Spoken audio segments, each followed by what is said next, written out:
So a few announcements for tomorrow's session before we go into the lecture. One small change on the schedule. It says that tomorrow teams will have 10 minutes to present. It's actually 15. So I wanted to make sure you were aware of that in advance. I also got a request to post the syllabus on LaunchPad under the Resource Hub, so I'll do that shortly, and that way you can have everything in one place. It is a living document, so just be aware that we may make changes, and if so, any minor changes will be posted. We'll make sure those are updated. Okay? Thanks, Lindsay. So it's great to hear that you're going to have 15 minutes to talk to us tomorrow. I'm going to reiterate for the room something I told my room. The syllabus, here's one of those dynamic changes. It says 3 to 5. You all can do better than that. So to be crystal clear for everyone, the teaching team as a group has decided that you have 7 hours today to get out of the building. You should have a minimum of 5 interviews that qualify. That means video or in person, and not yourself, meaning you guys have all heard this, by tomorrow. You will be in dire danger and most likely not present if you do not meet that number. Okay? Just so we're all clear. Todd? Go ahead. What's the question? So you said video or in person. About phone. Video or in person. So the minimum is 5 for tomorrow, and there's a reason for it. It's not simply punitive. The reason is that the way that this system works is you present your findings to us. Several teams today had 1 or 2 interviews, and quite honestly, you don't have any findings to present. So teams who don't make the requisite number of interviews will be asked not to present and sit down, and we'll probably have a conversation with the NSF because it's simply not performing to what we need. For all of you who do your interviews, we want to honor what you're doing because it's hard work. We know getting these interviews is hard. We know it's summertime. We know it's tricky to do this kind of stuff. Go get your interviews, and those of you who are successful will not have to sit through those teams that don't actually get the full number. So please understand, yes, it's an important number. Yes, it will make you successful. Yes, we're going to enforce the rules. There is a reason for it. We really are trying to help you learn about your customer segments and your value propositions, and without data, it's simply a casual conversation before friends. That's not the purpose why we're here. That's not why you flew to Washington to do it. Are there any questions on our expectations for tomorrow around interviews? Yes?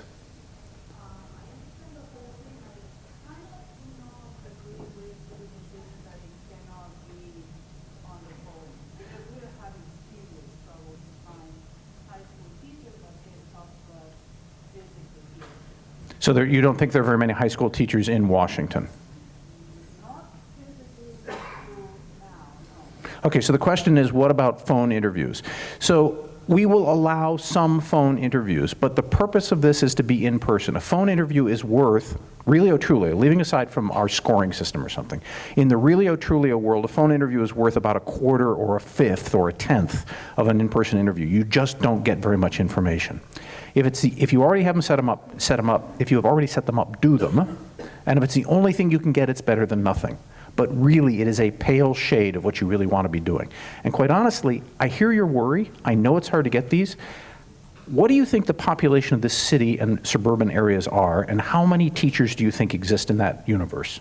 Lots. You can find them. Let me put it this way. We have teams who have absurdly technical inventions. This is for the I-Corps program, and need to find hyper specialists to interview. So for example, I have teams every cohort who are trying to interview cardiac surgeons. And they are able to find 15 interviews with cardiac surgeons even though we're in Ann Arbor, Michigan. Now some of those are on the phone, but they find people in person. I will suggest to you that if everyone else can do it, you guys can do it too. It's hard. We know it's hard. But you can do it. You just got to try hard. Okay? So does that address the question? If you have the phone interviews, do them. Honestly, you ought to be able to get them in person, please.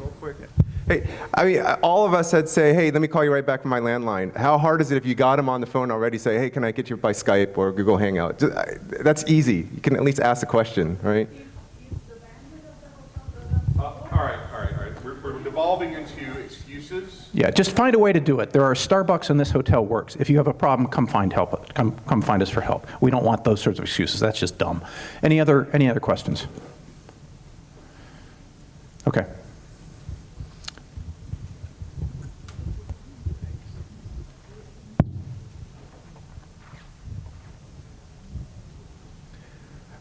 Okay, welcome to the next session.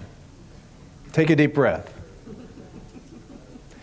Now, the purpose of doing the interviews is to develop your value proposition, as you know by now, and to identify and get more information about your customer segments. So that's what I'd like to talk to you about today, is how do you go about developing your value propositions from the data that you get from your interviews. The reason we're doing this is, as you have no doubt heard over the last 48 hours, the value proposition is the boss. If you don't have good value propositions, it is pointless to continue developing out your canvas to any great degree. Definitely look at it and see what's coming and what you need to think about. But the value proposition is the boss, and that is why, because it helps you develop the nature of value creation, and that is the whole point of your innovation. For scaling and sustaining your innovation, you need to have value that people want. It helps you focus beyond your technology, beyond the features of your innovation and your products, and you avoid wasting time on ideas that are not going to scale or sustain. So that is why the value proposition is so important. And it's one of the things, if you picked up by now, it's one of my personal biases, one of the things I harp on, and it's probably because of my 10 years in advertising. That's all we did, was focus on customer value. When we launched new products for our customers, we spent a lot of time crafting value propositions for the various markets we were working in to help deliver the value created by these various products. My 25 years in sales, I had to craft value for the products I was selling in order to get an interview. So this is really, if you can't do this, if you don't get this, you get stalled. Nothing else really matters that much. So what I'd like you to do in your teams right now is pick your best value proposition, and we'll have a random drawing to hear what some of those are. I'll give you 30 seconds, huddle with your team, identify what you think is your best value proposition. Thanks.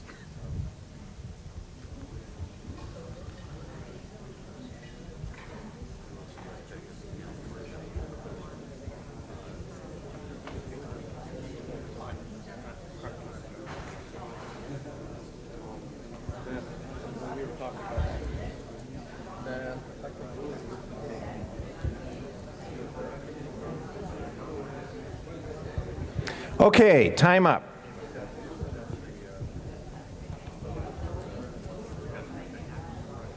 Ready? What team? Pick a card. Can you cut that deck, please? I already did. Several times. Team 53. Where are you? Okay, your best value proposition is what? State it for us, loud and clear. I don't know, one of these two? Let's decide. Go ahead, EL. We have like a top two. We haven't selected one yet. All right. Okay, Pick all right. the second one. Pick the second We're trying one. to decide between student change agent partners, parentheses accelerators, or Just pick one. professional Doesn't development matter. related to student-centric and experiential approaches. Okay, So that's state for that again, and everybody listen carefully. Professional development related to student-centric and experiential approaches. So, Okay, yes. what do you think?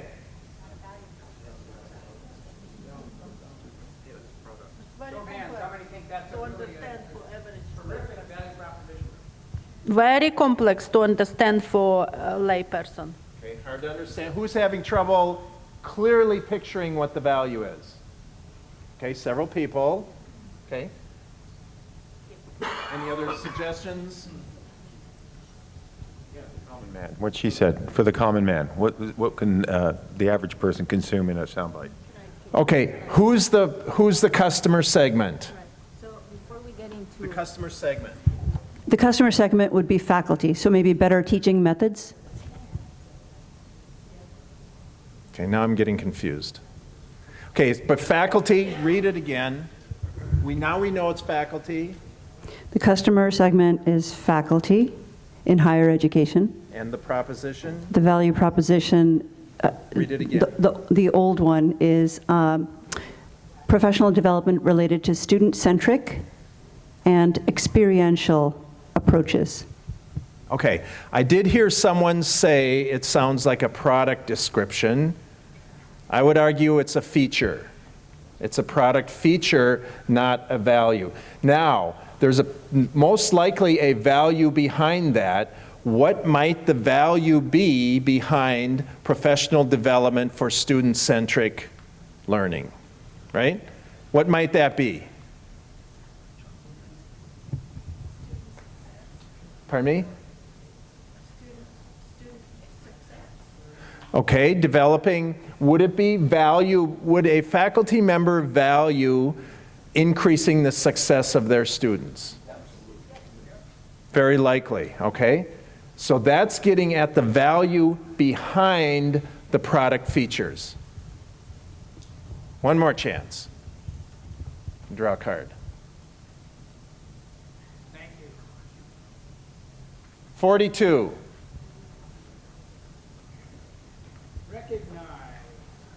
Recognize, okay. Your best VP. Our casual game will bring enjoyment and learning via visual images. What do you think? Our video game, casual game, enjoyment, and learning. Via visual images. A lot of feature in there. Two values in there. Who's the customer segment? The customer segment is 20 to 50-year-old adults. 20 to 50-year-old adults. The casual gamer segmentation. Gamers, casual gamers. Okay, do they want enjoyment? It's a defined market segment. Yeah, yep. Yes. And they want to. And you found that? Okay, closer, closer. What we want to talk about is how do you peel back and get even more specific with that? Because you could argue that casual gamers can get enjoyment from many places, and they may want to swap some of those out.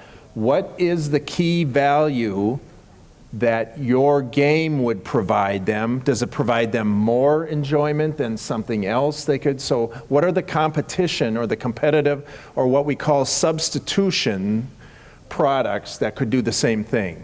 So when you have very general values, it's very easy for that general value to be filled up or substituted by other things. That's why we keep saying fun and engaging don't help, okay? Enjoyment is another general term. So think about some of the things that you want to talk about. What makes for a compelling value? What problem are you solving or need are you serving? How are you doing that? And for whom? Now, one of the things I will suggest you do is at the beginning of every value proposition you write, you state who your customer segment is. Now, I know LPC color codes that, but if you write it, okay, in your head, it will help you clarify. It internally and intellectually changes the way you look at these if you label them. Try it. What problem are you solving? How and for whom? Okay, the things you want to have to be able to judge a good value proposition are that it explains how your innovation solves customer problems or improves their situation, so therefore it is relevant. It delivers specific benefits, not just enjoyment, but what kind of enjoyment? Does it satisfy their competitive urge with the gaming thing? Does it satisfy a gamer's particular tactile sense or whatever, imagination? Some things that are very, very specific. So it's descriptive and measurable. Now, at this point, you probably don't have enough data to be able to quantify all of these, but that is the gold standard. If you can quantify something for people, but qualitative measures are also very powerful. In fact, they're used most of the time. But consider that if you can start putting some numbers and measurements in. But measurable, measurable, measurable, whether it's qualitatively measurable or quantitatively.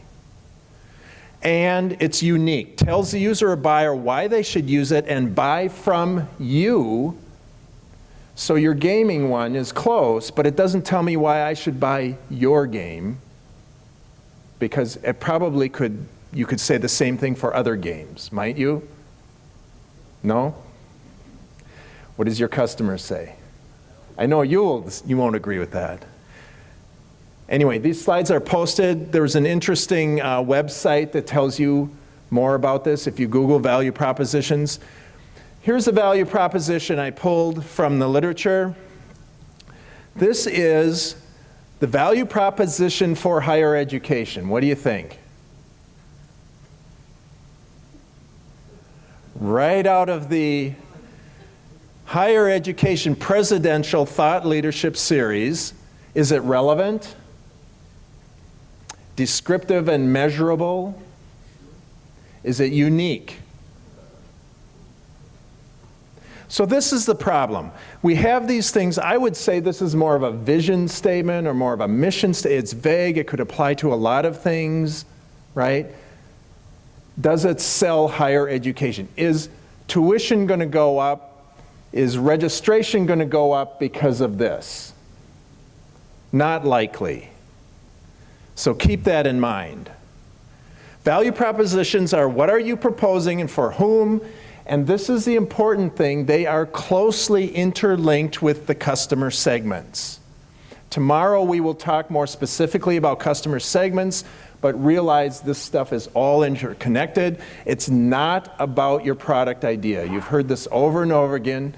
Go bury that thing in Nova Scotia and talk about value to the customer. It's about solving their problems. So how well do you actually know your customer?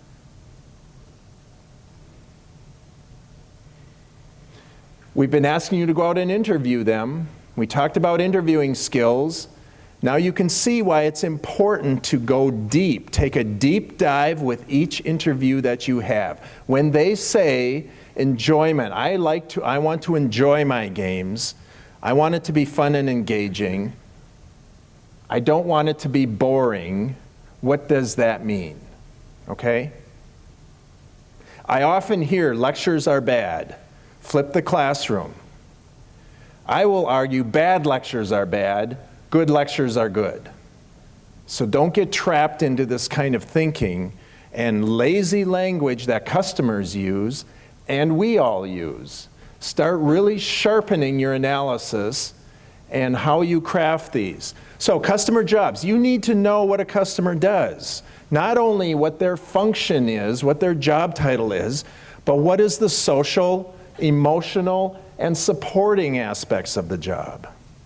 Now, I was talking to some people in office hours last night, and they were talking about, again, faculty wanting student success.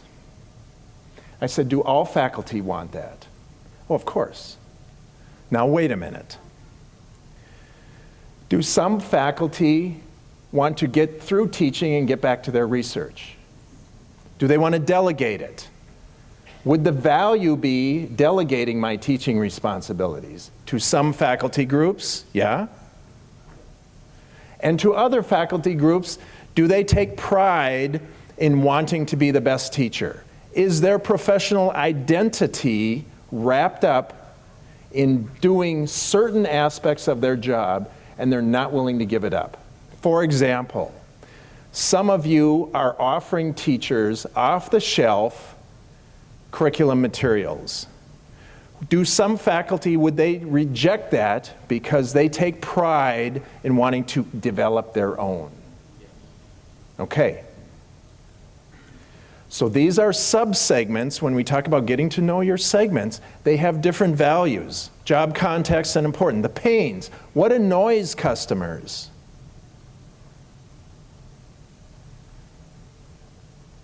Is writing more curriculum annoying? Some customers might like it. On some days it might be just fine. Why and when does it annoy someone? Really probe deeply. Don't just take it at face value that your customer, your interviewee says, it's annoying for me to change curriculum. Everybody, I teach organizational change. Everybody says people resist change. People don't resist change. They resist some kinds of change and not others. People go through changes all the time. Some they gladly go through.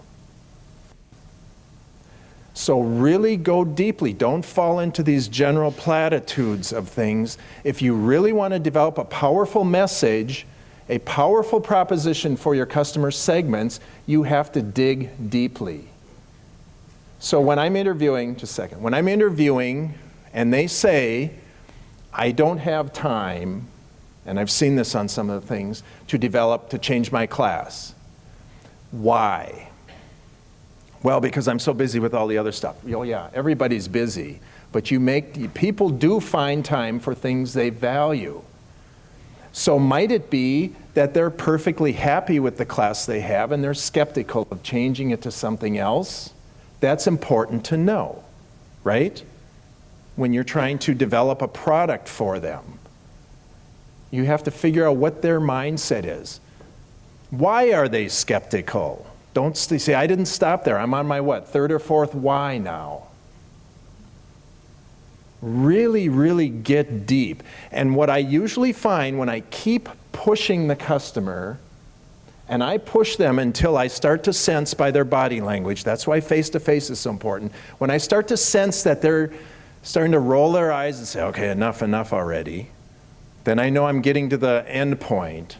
But until I see that, I keep asking why, because I want to know in depth what it is to them. And you don't start getting to the good stuff until you really dig deeply. Yes, you went ahead. Okay, all right. Move along here. Customer gains, a lot of you that I noticed have already been working on this value proposition canvas, so I won't spend a lot of time, but the gains, again, functional, social. Don't forget the social stuff. What is an example of a social function, social job of a faculty member? What's a social aspect of that? Real quickly. It's not in the job description. Build prestige. Keep the dean happy. Okay? Respect senior faculty until you get tenure. That was a big part of my job till I got tenure. And I would swear it's probably for most junior faculty. Very important because they vote, right? So these are the things you need to know. In our last cohort, we talked about someone had a PD offering that would help improve faculty performance. Well, that performance varied depending on whether they were junior or senior, right? What was important? The social aspects from their job. And it varied whether they were in a research-intensive university or a predominantly comprehensive university. No, I was going to go back to job contexts, okay? We had someone this morning in my group talking about it was different in a teaching university versus a research university.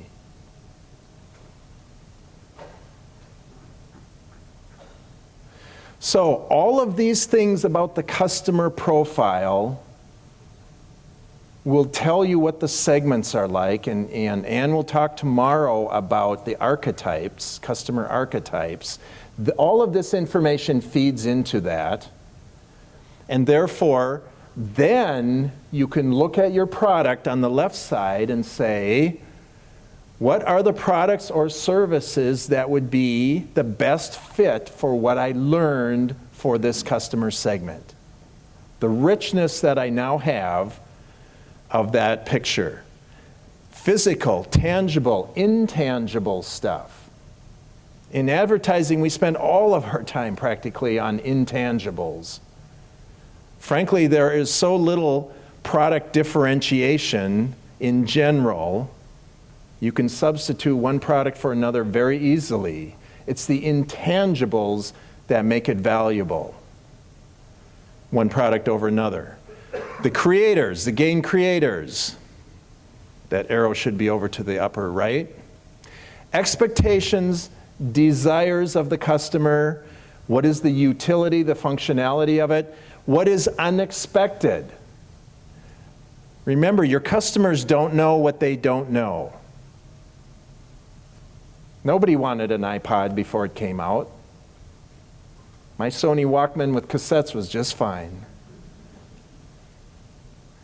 So what are some of the unexpected things you might dig up from creative questions? Pain relievers, how do you get rid of those? Again, undesired outcomes you want to alleviate. What are the obstacles they might have to doing this? What are the risks? Social, emotional risks?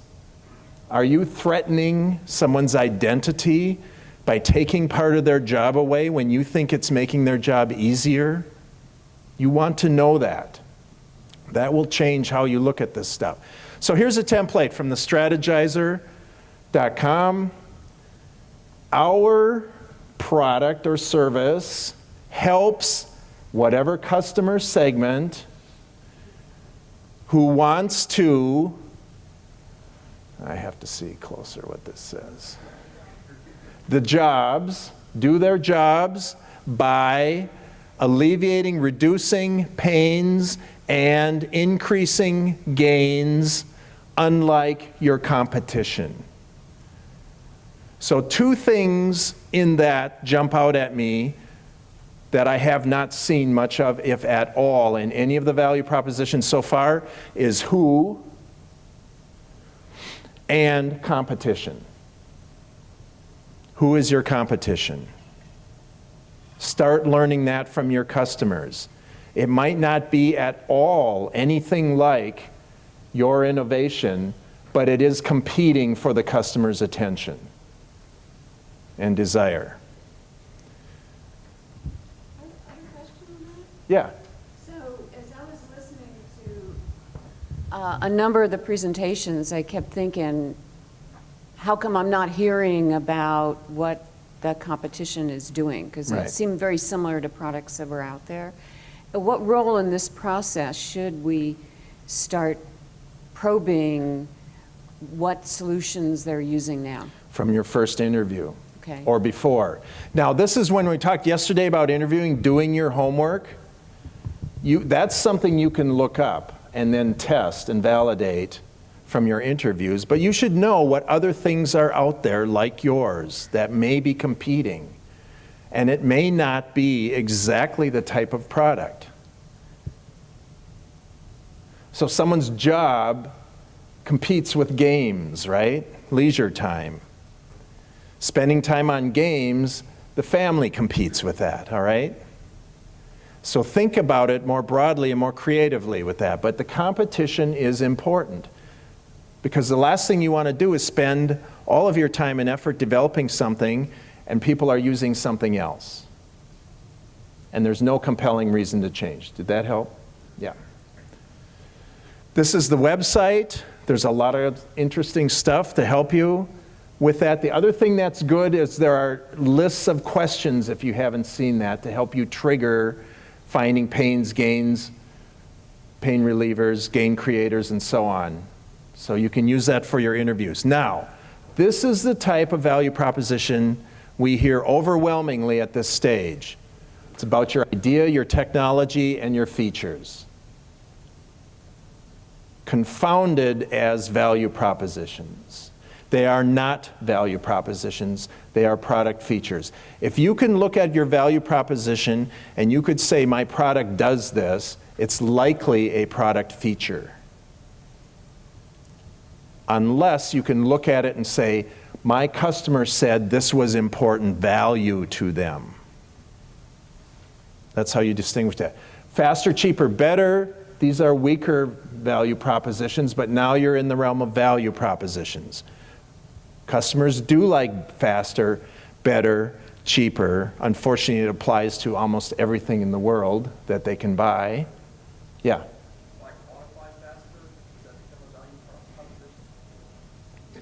Becomes stronger, right?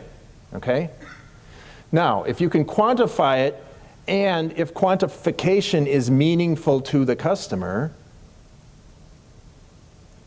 in some sorts of characteristics, it doesn't matter if it's quantified to customers.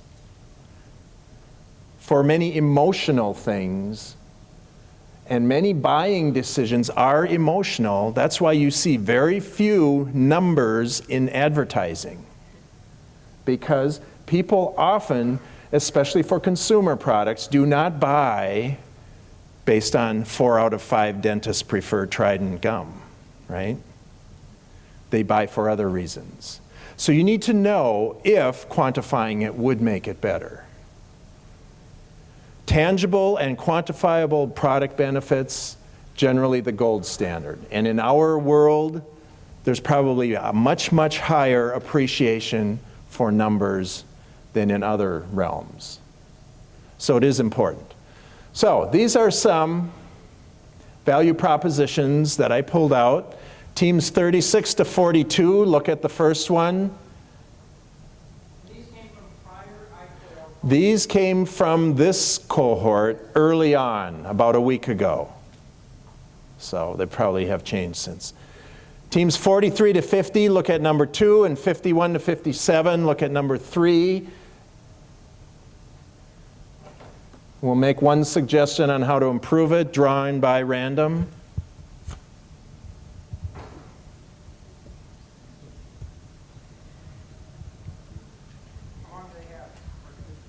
Where they're going now. You're all experts by now. You can draw. 45. Number 2. Okay, Ed Hands. Suggestion. You wrote that? That was yours? Oh my God. We better get somebody else. Oh, do you have a good suggestion? Pull another card. We'll let him off the hook. He's married to that one, so he's not going to let go easily. 38. First one. Did you write that? Where's 38? It's not yours, right? Okay. Quickly. One suggestion how to improve that. Well, first off, we're just saying help. And how no, the are second they... one, you're in the second group, experiential learning. Oh, we're in the first group. Wait. Oh, I'm sorry. Never mind. Go ahead. Yeah. So, like, they're just saying help, and it sounds more like they're just saying a product feature. Like, oh yeah, we can help. But how are you helping them? So they might want to specify. So would how be a product feature? Will be more of in what way are you going to help the, I'm guessing CC means what community is the college value students? of completing a 2-year? Yeah. Don't say how, say what value are you meeting? Okay? What is the value to CC, community college students, of completing their degree? Tell me one. Go to college, financial, get a job. Okay? Those are values to that customer segment. Not completing the degree. Completing the degree is a lot of work. If I didn't have to do it, I wouldn't do it. But the benefits and the values are too much. 56, the third one.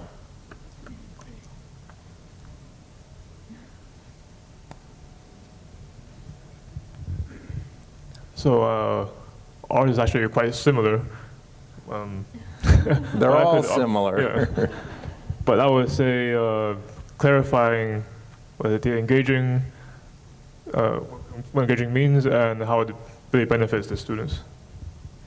Is that a One way. value proposition or product features? Features? Feature. Okay.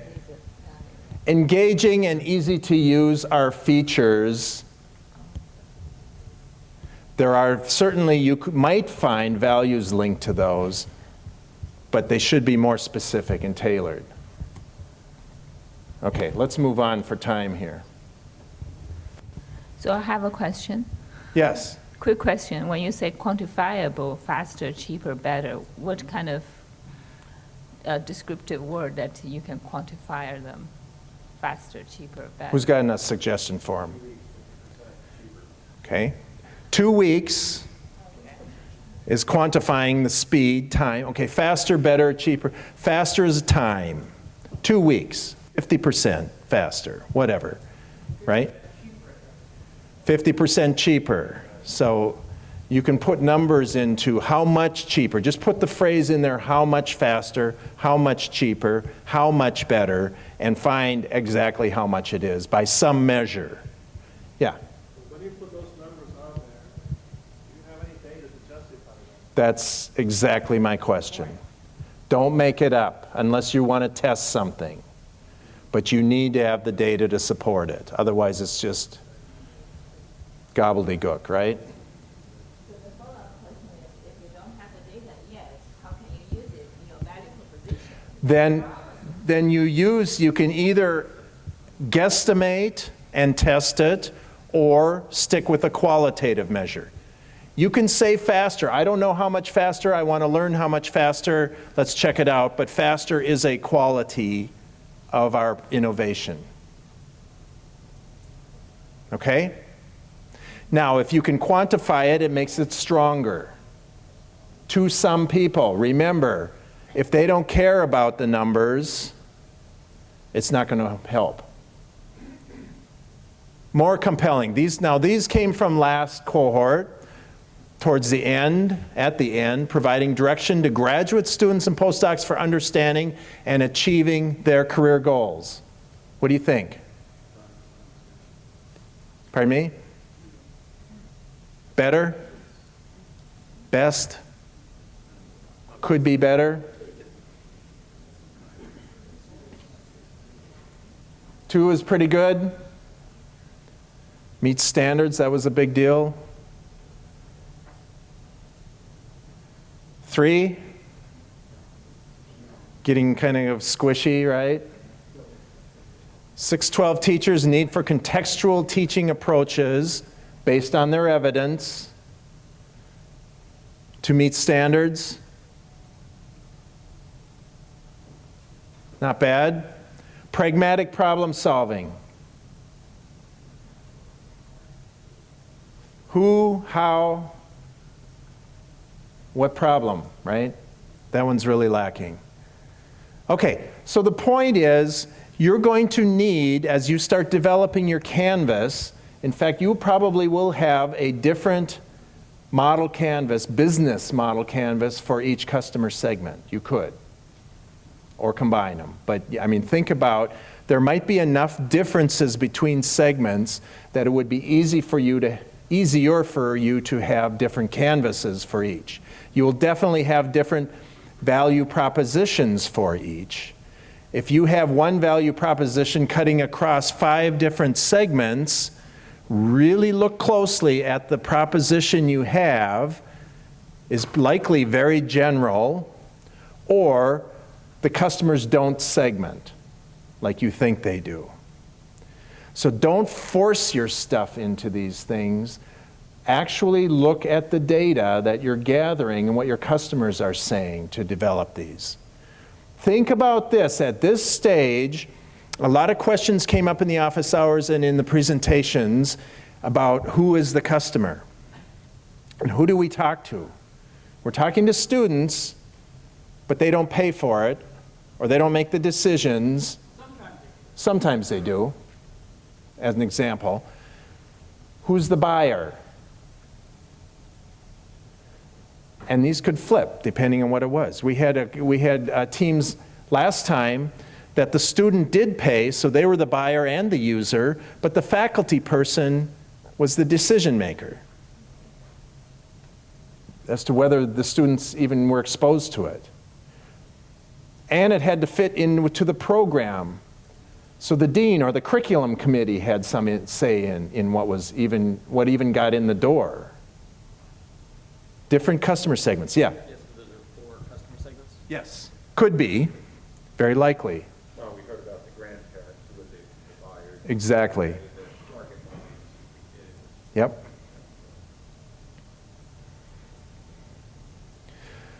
So we've all heard about the elevator speech. The value proposition is a form of that. I like this because it says it depends who's in the elevator. Right? You're not talking to yourself. You have a different speech for different people in the elevator. The other thing to consider is the fit. So as you're developing this, your value proposition in number 1 is going to be looking at the fit to a segment. Do you have evidence that customers care about certain jobs, pains, and gains? What is the evidence? And in the terms. Pains, gains, and jobs, that's our lingo. We want to see what the customer says is a pain. I don't use the word pains and gains when I'm out talking to customers. That's marketing jargon. I want to hear what they're saying. Then as you start developing this, you start to looking at the fit to the market. Do you have evidence that you're creating customer value that you can start getting traction in the market? And then finally, the business model fit. This is where we want to end up. Do you have evidence that you are onto something that is profitable and scalable or sustainable? Couple ways of coming up with value from the business model.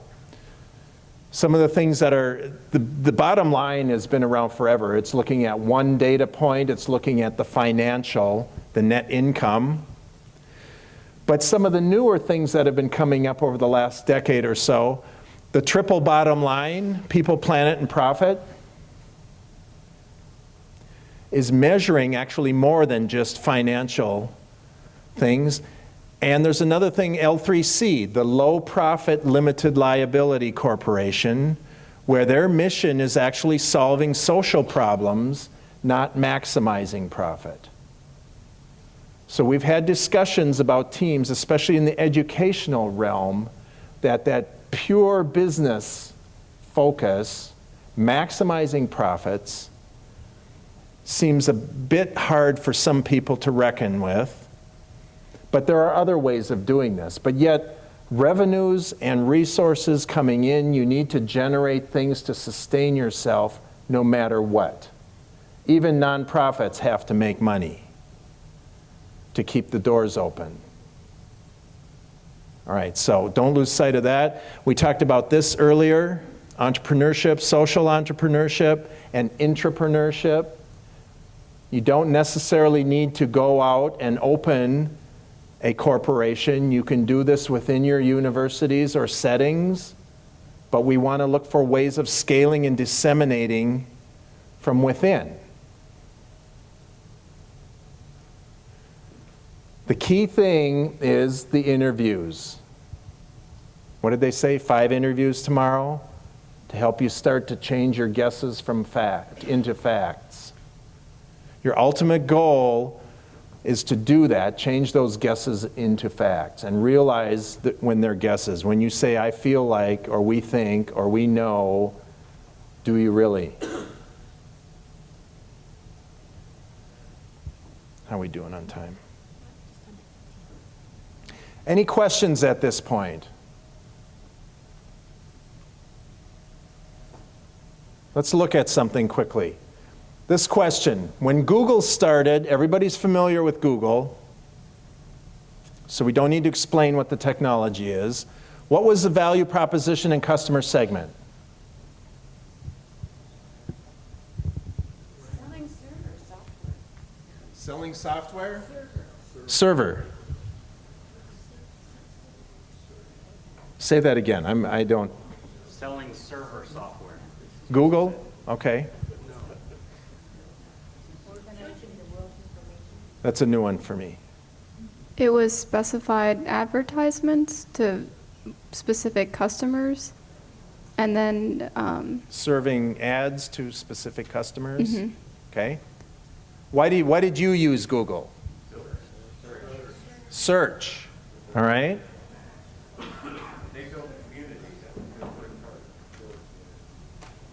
Find exactly what you want in the first few listings, right? Was the value proposition to the average user. PC users needing information not easily accessed. This is a customer segment. Do you see how that's being specified? The requirements of being part of that, what's needed? This is also, they have a multiple customer segment.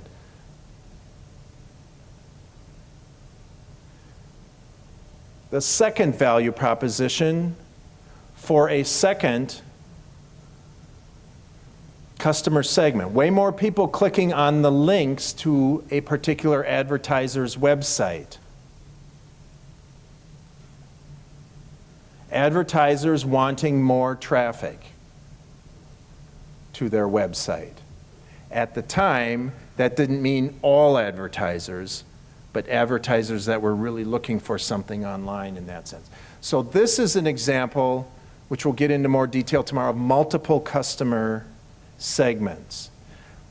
Can you see the similarity between professors and students,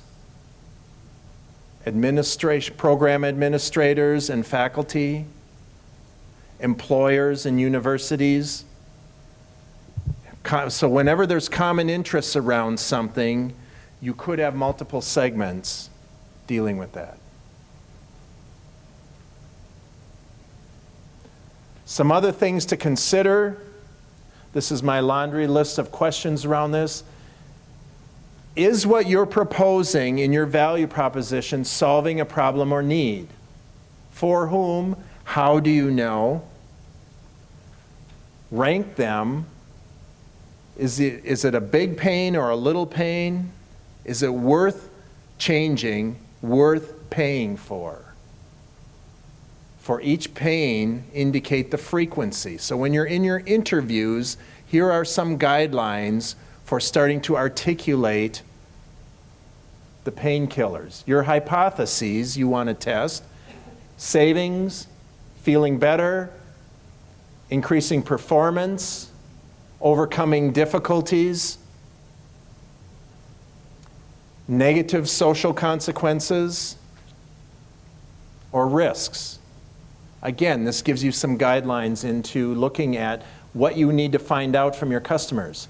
How do you create gains or benefits? Functional, social, positive, rank them. Are they substantial or insignificant? Those of you who have asked me questions about, we have several customer segments. How do we know what to go after? We have several value propositions. How do we know what to eliminate, or can we use them all? Start ranking them. You're going to have to make some decisions about, based on your resources of attention and time and effort, what you're going to go after. Categories: is it new? Better performing? Is customizable? Effective? Is there status to this? I've had many customers over the years stick with the same old thing because of the status of the brand. So there's a social, sort of a social and emotional aspect of the job, where they would deliberately choose not a better product because it didn't have the status of the existing one. Carl. Russ, I noticed some folks taking captures of the screen, and I just want to remind you that if you go to Dropbox where you're uploading the slides are in there. You want to come personal captures or Evernote by all means, but they're all uploaded already. Yeah, good point. They're also, go to strategizer.com. I mean, there's a wealth of information there as well. So, technical insights from your interviews will help inform your product or innovation. Market insights inform how it gets presented, valued, and packaged. Do both in your interviews. Yeah. Technical, so if you focus on technical insights, if you're asking people how they do their jobs, what are some of the barriers that they run into, what are some of the obstacles, that will give you clues on the left side of the value proposition canvas, what are the features and benefits that will appeal to them, okay? The market insights comes from talking about how do they get new curriculum revisions, how do they consider, what's the decision process for getting changes into the classroom, what would I consider in buying a new game, a new app? Does that make sense? What are the emotional and social sides of it, all right? There's two sides to buying decisions. We used to map out buying decisions in a lot of detail so we could identify and articulate barriers, obstacles, things that people really wanted. Some final thoughts? Don't be surprised if you learn that what you've got is also part of something they're already doing or using, just in another form. A nice to have instead of a must have. Social approval is very important in interviews, and your customers will likely be very complimentary and want to have whatever you talk about. You need to dig deeper than that. That's why you don't want to talk about your product. You want to find out what they're doing. If you ask them about, do you like our app? And they say, oh yeah, it's okay, it's pretty cool. Or if you ask them, do you ever use your apps? No, I hate them. Two different things that could come from the same customer. Problem statement, for whom? What do they do today? Competition, insights, how big is this problem? Can you scale up into that, all right? We're going to get out of the building, test your hypotheses. Please, as you've heard many times, update LPC tonight, okay? Not on your way up to the podium tomorrow. Thank you.